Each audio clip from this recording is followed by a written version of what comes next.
अच्छा, तो हमने पढ़ा था लास्ट टाइम कि हम क्लास कैसे बनाते हैं। ठीक है, तो क्लास बनाने के लिए हमारे पास एक कीवर्ड होता है क्लास का। ठीक है, और आपने बताना है कि ये क्लास पब्लिक है, प्राइवेट है, ये क्या चीज़ है। और उसके अंदर हमने कुछ वेरिएबल्स डिफाइन किए थे, और वेरिएबल्स को फिर हमने पब्लिक करके उनको एक्सेस किया था। और इसको हमने प्राइवेट कर दिया था, और ये एक्सेसिबल नहीं होता आउटसाइड वर्ल्ड को। या जो जो भी इसका ऑब्जेक्ट होता है ना, वो ये चीज़ उसके अंदर, लेकिन आउटसाइड हम इसकी वैल्यू को ना सेट कर सकते हैं ना गेट कर सकते हैं। ठीक है, तो फॉर एग्जांपल तो हमारे पास क्लास के अंदर ना वेरिएबल्स भी हो सकते हैं, फंक्शंस भी हो सकते हैं। जैसे गेट, मैं कह देता हूँ पब्लिक गेट क्वांटिटी। इसका इसकी रिटर्न टाइप गेट क्वांटिटी, और ये क्या करेगा, मुझे क्वांटिटी रिटर्न कर देगा। ठीक है, इसी तरह अगर मैं चाहता हूँ कि ये सारी वैल्यूज डिस्प्ले करवानी है, तो हम क्या करेंगे, display console dot right line.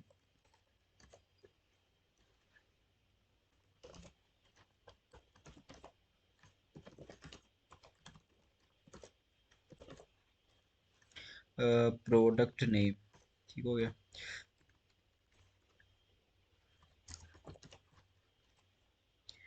Product name, quantity, price.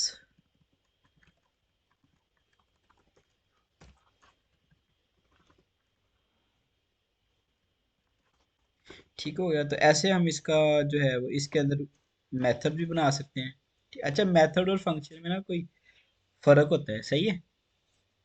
अब यहाँ जो हम बनाएंगे ना, जैसे ये एक मेथड है, ठीक है, और ये इस क्लास का हिस्सा है। ठीक है, ठीक है, और इसके अलावा अगर हम कोई मेथड, वैसे उ- अगर ऐसे फंक्शंस जो किसी क्लास का हिस्सा नहीं होते, उनको हम कहते हैं, सॉरी, ऐसे फंक्शंस जो किसी क्लास का हिस्सा होते हैं ना, उनको कहते हैं मेथड्स।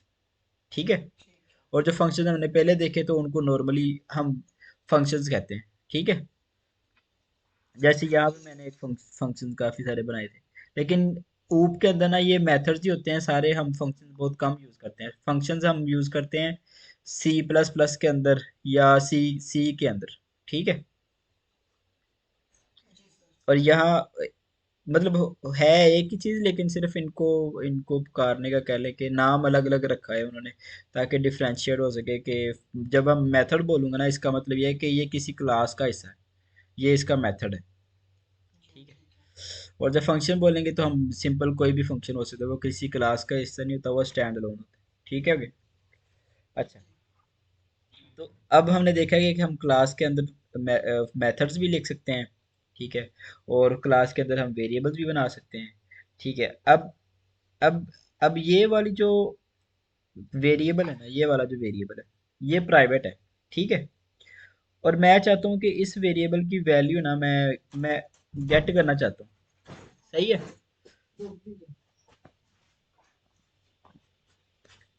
तो उसके लिए फिर क्या होगा कि हम यहाँ पे ना इसको एक मेथड देंगे, जो क्या करेगा, रिटर्न कर देगा सीक्रेट कोड। मैं इसको ना स्ट्रिंग सीक्रेट कोड लिख देता हूँ, और ये क्या कर देगा, सीक्रेट कोड रिटर्न कर देगा। ठीक है,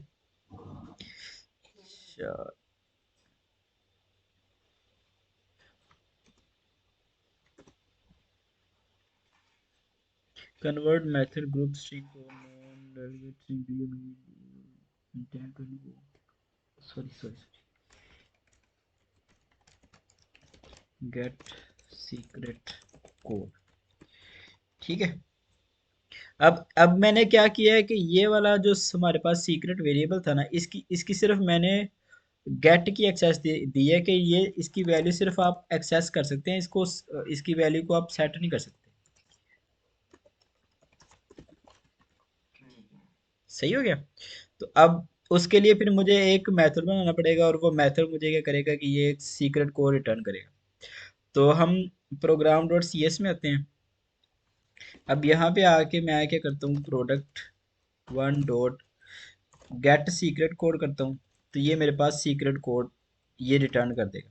ठीक है, लेकिन अभी भी हम क्या क्या एक चीज़ हम हमारे पास एक्सेस नहीं है कि सीक्रेट कोड को हम इसकी वैल्यू को सेट नहीं कर सकते। ठीक है, उसके लिए या तो आपको ये पब्लिक करना पड़ेगा, या फिर आपको कोई ना कोई मेथड बनाना पड़ेगा। ठीक है, समझ आ गई यहाँ तक? हेलो।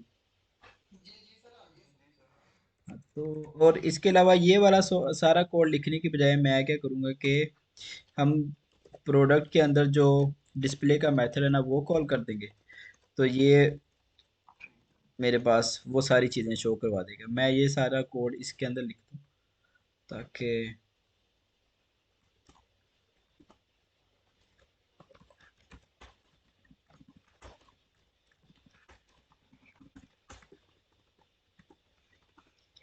सही हो गया। और अब ये क्या करेगा कि प्रोडक्ट का इसने सीक्रेट कोड यहाँ से हम गेट, ये देख लिए कि गेट कैसे कर सकते हैं, और हम इसके क्लास के अंदर जो मेथड है हम उसको कॉल कैसे कर सकते हैं। ठीक है, तो ये हमारे पास ऐसे आउटपुट आ जाएगी।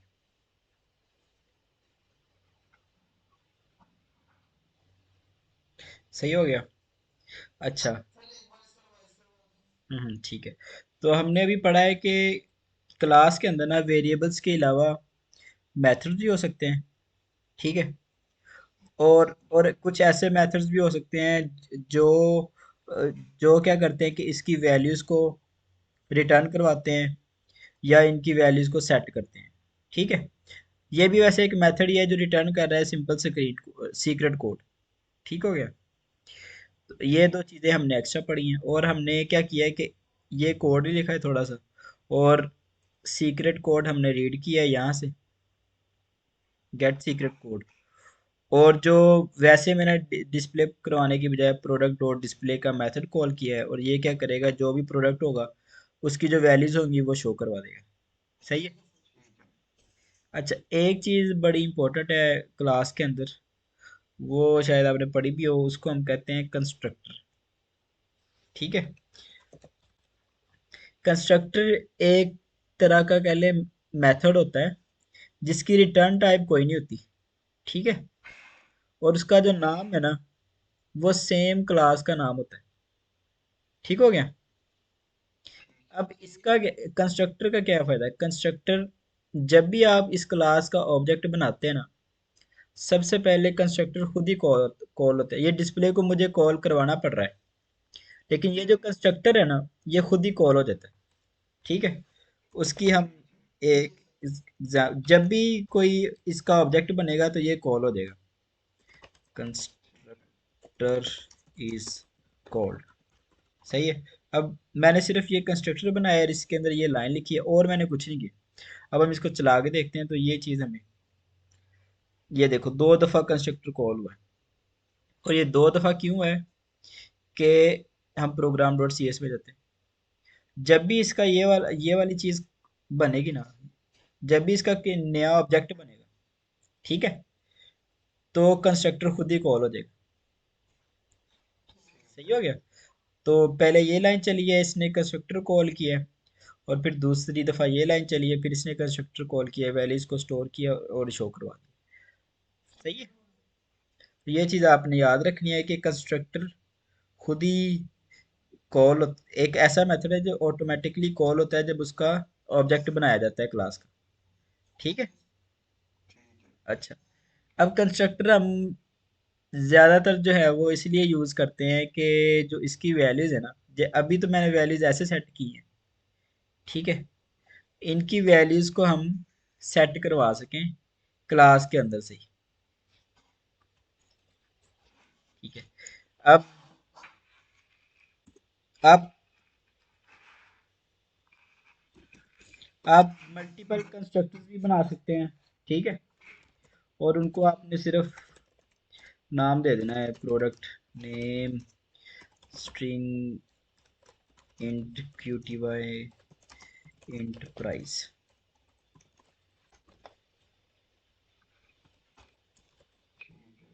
ठीक है। अच्छा, एक मैंने ये प्रोडक्ट बनाया है, एक कंस्ट्रक्टर बनाया है, और एक ये कंस्ट्रक्टर बनाया है। इसके अंदर हम क्या करेंगे कि प्रोडक्ट आईडी इनकी डिफ़ॉल्ट वैल्यू सेट कर देंगे सबकी।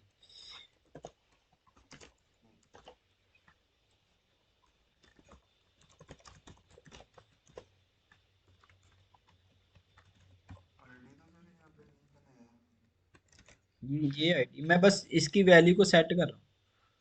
प्रोडक्ट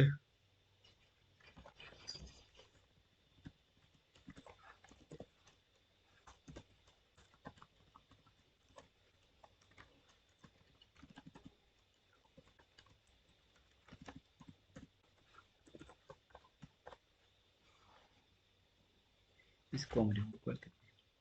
अच्छा, तो हमारे पास दो कंस्ट्रक्टर हैं, एक ये कंस्ट्रक्टर है और एक ये कंस्ट्रक्टर है। ठीक है। तो हम क्या करते हैं कि यहाँ पे product name quantity price added by, हम यहाँ पे क्या करेंगे, प्रोडक्ट आईडी को कोई भी वैल्यू डिफ़ॉल्ट वैल्यू साइन कर देते हैं। सही है। अच्छा जी, अब हम प्रोग्राम डॉट सी एस में जाते हैं। मैंने मैंने क्या किया है, सिर्फ एक कंस्ट्रक्टर बनाया है खाली, और उसके अंदर वैल्यूज को डिफ़ॉल्ट वैल्यूज दे दी हैं। ठीक है, हार्ड कोड वैल्यूज दे दी। और एक कंस्ट्रक्टर बनाया है जो क्या करेगा, जब भी इसका ऑब्जेक्ट हम बनाएंगे तो इसकी वैल्यूज को सेट करेंगे, वो प्रोडक्ट की वैल्यूज सेट हो जाएंगी। ठीक है। तो हम प्रोग्राम डॉट सी एस में जाते हैं। अब ये सारा कोड ऊपर वाला मैं रिमूव करने लगा। हम बनाएंगे product product one is equal to new product. ठीक है। और मैं यहाँ क्या करता हूँ, प्रोडक्ट वन डॉट डिस्प्ले का मेथड कॉल करता हूँ, और अब हम देखते हैं कि क्या चीज़ ये शो। तो अब इसने क्या किया है कि जो उसकी डिफ़ॉल्ट वैल्यूज है ना, वो मुझे शो करवा दी। सही है। Product ID one default value ये वो।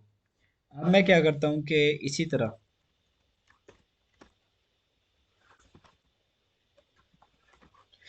प्रोडक्ट बनाता हूँ, लेकिन इसको मैं वैल्यूज दूंगा, product name, my product name, और क्वांटिटी, और प्राइस। ठीक है। अब ये 100 क्वांटिटी है और ये इसकी 3000 प्राइस है। तो प्रोडक्ट टू मैंने डिस्प्ले करवाया, और यहाँ पे हम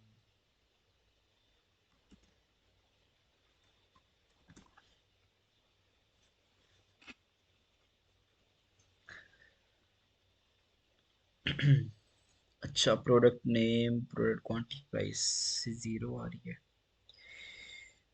product two new product two row display, oh sorry उसकी वैल्यूज नहीं सेट की। प्रोडक्ट नेम क्या होगा, ये वाला प्रोडक्ट नेम जो उधर से आएगा,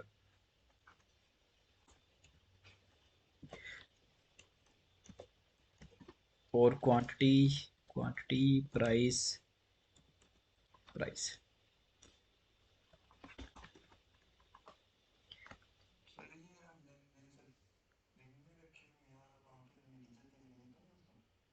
नहीं, हमने ये इंटीजर ही रखा हुआ है यहाँ भी। ठीक है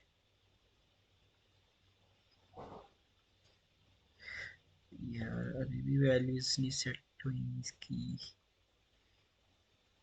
डिड यू मीन, अच्छा अच्छा अच्छा सॉरी।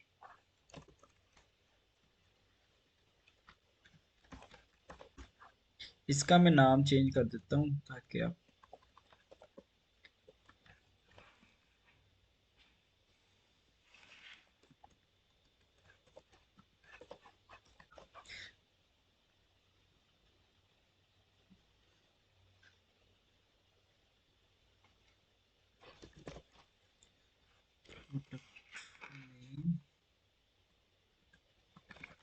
Quantity price. अच्छा, मैंने क्या किया है कि जो भी प्रोडक्ट नेम आएगा वो इसमें स्टोर हो जाएगा, प्रोडक्ट नेम में, इस वेरिएबल में। और जो क्वांटिटी आएगी वो इस वेरिएबल में स्टोर हो जाएगी, और जो प्राइस आएगी वो इस वेरिएबल में स्टोर हो जाएगी, और यही वैल्यूज यहाँ पे शो हो जाएंगी। ठीक है। और जब मैंने खाली कंस्ट्रक्टर चलाया था तो इसने डिफ़ॉल्ट वैल्यूज शो करवाई, और जब मैंने वैल्यूज़ के साथ किया है तो उसने डिफ़ॉल्ट वैल्यू शो करवाई। ओ सॉरी, जो वैल्यूज़ मैंने इसको पास की हैं वो शो करवाई। ठीक है, तो ऐसे आप मल्टीपल कंस्ट्रक्टर्स बना सकते हैं यहाँ पे। ठीक हो गया। और उनकी वैल्यूज़ को सेट कर अच्छा अच्छा यार, एक चीज़ आप लोग मुझे बता सकते हो कि ये वेरिएबल्स की वैल्यू सेम है। देखो ये वेरिएबल्स तो वही हैं, लेकिन ये एक दफ़ा मुझे ये वाली वैल्यू शो करवा रहा है और दूसरी दफ़ा मुझे ये वाली वैल्यू शो करवा रहा है। इसकी क्या वजह है? और डिस्प्ले का मेथड एक ही है।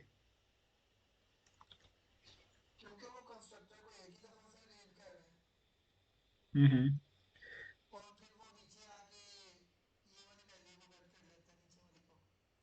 अच्छा, पहले मैंने इसका ऑब्जेक्ट बनाया, ठीक है।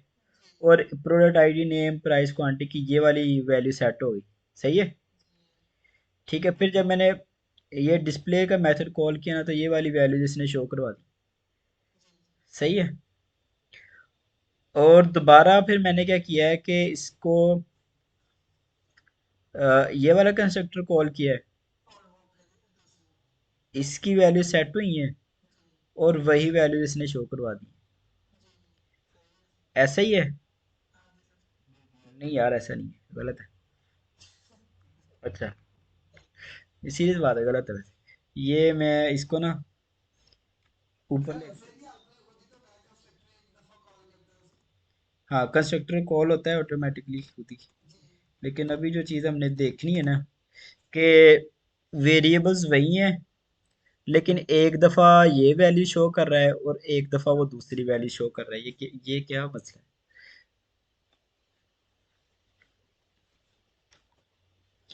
ठीक हो गया। अच्छा, असल में होता पता क्या है, जब भी आप कोई नया ऑब्जेक्ट क्रिएट करते हैं ना, ठीक है, तो ये वेरिएबल्स दोबारा डिक्लेयर होते हैं। ठीक हो गया। मेमोरी के अंदर जब भी इसका नया ऑब्जेक्ट बनेगा, वेरिएबल्स दोबारा डिक्लेयर होंगे। ठीक है। और आप फिर उनको जो वैल्यू असाइन करेंगे ना वो वैल्यू शो होगी। समझ आई मेरी बात की? ठीक है।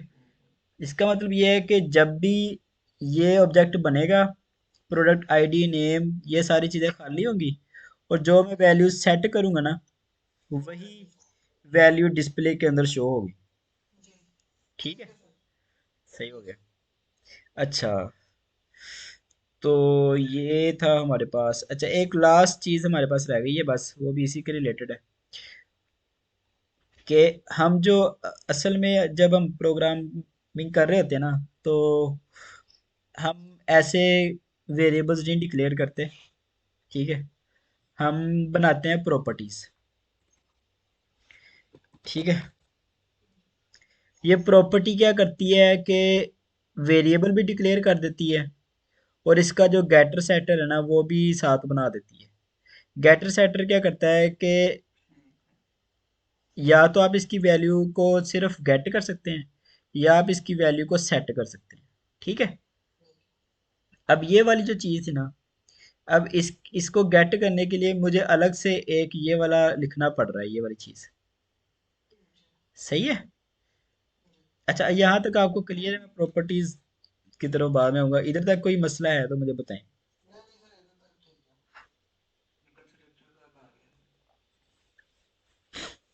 अच्छा, तो हम ये जो चीज़ मैंने की है ना, ये हम एक्चुअल में नहीं कर रहे होते जब हम कोड लिखते हैं। ठीक है। क्योंकि पहले हमें वेरिएबल्स डिक्लेयर करने पड़ते हैं, फिर उनका गेटर सेटर लिखना पड़ता है, और अगर कोई वैलिडेशन लगानी है तो वो वैलिडेशन हम मतलब कि यहाँ पे फिर लगानी पड़ती है। सही है। उसका शॉर्ट एंड तरीका ये है कि आप ये वाली चीज़ लिखें, इसको कहते हैं प्रॉपर्टी। ठीक है। और इसको बनाने का तरीका ये है कि PROP लिख के आप टैब दबाएंगे ना तो ये प्रॉपर्टी खुद ही बना देगा। ठीक है। इसका नाम लिखेंगे, आप इसकी डाटा टाइप बताएंगे, उसका नाम बताएंगे। बल्कि यार प्रॉपर्टीज पे कल बात करते हैं, आप अभी ये वाला कर लें बस। ठीक है। ये वाला आपको पहले क्लियर हो फिर हम प्रॉपर्टीज की तरफ आते हैं। सही हो गया। ये मैं कोड आपको ना भेज देता हूँ, और फिर आप इसको पुश कर लेना अपने पास, और पुल कर लेना इसको, और फिर आप जो है वो इसकी प्रैक्टिस कर लेना, ठीक है।